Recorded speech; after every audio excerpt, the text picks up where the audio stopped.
Hi hello সবাইকে। আমি আজকে তৈরি করেছিলাম ছানার বড়ার তরকারি।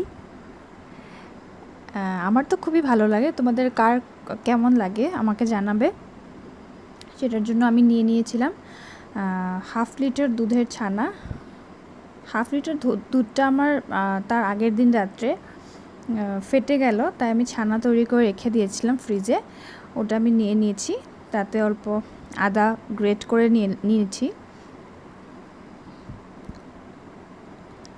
সাথে আমি একটু হলুদ, একটু লবণ, একটু ধনেপাতা কুচি দিয়ে ভালো করে মেখে নিয়েছি।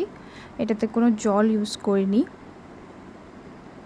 ভালো করে মেখে তারপর ওটার থেকে হাত দিয়ে বড়ার আকারে গড়ে নিয়েছি। কিছুটা প্যারার মতো হয়েছে দেখতে, সেরকম করে আমি তৈরি করে নিয়েছি।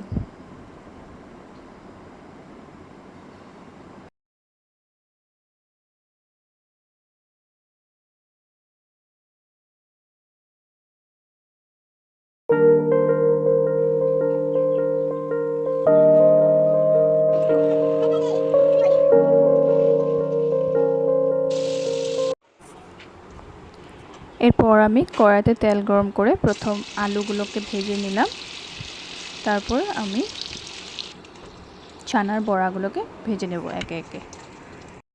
এরপর একটা মশলা রেডি করে নিয়েছি, যেটাতে ইউজ করেছি টমেটো, আদা, জিরা, ধনিয়ার গুঁড়া, হলুদ, লবণ দিয়ে মিক্সারে আমি পেস্ট করে নিয়েছি। কাঁচা লঙ্কা অবশ্যই দিতে হবে।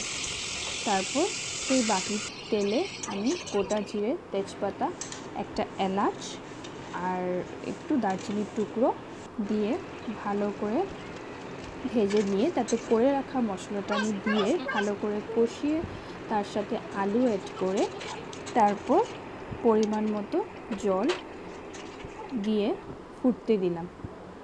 আলুটা সুন্দর করে সিদ্ধ হয়ে গেলে তাতে গরম মশলার গুঁড়ো আর ঘি দিয়ে আরও কিছুক্ষণ হতে দিলাম। যখন ঝোলটা পরিমাণ মতো এসে যাবে, নামানোর ঠিক কয়েক সেকেন্ড আগে আমি ছানার বড়াগুলো তাতে ছেড়ে গ্যাস অফ করে দিলাম। ছানার বড়া দেওয়ার পর বেশিক্ষণ রাখা যাবে না, কারণ খুব নরম হয়, ভেঙে যাওয়ার চান্সেস থাকে। এখানে আমি কয়েকটা আলুকে ভেঙে নিচ্ছি যাতে গ্রেভিটা দেখতে সুন্দর হয়।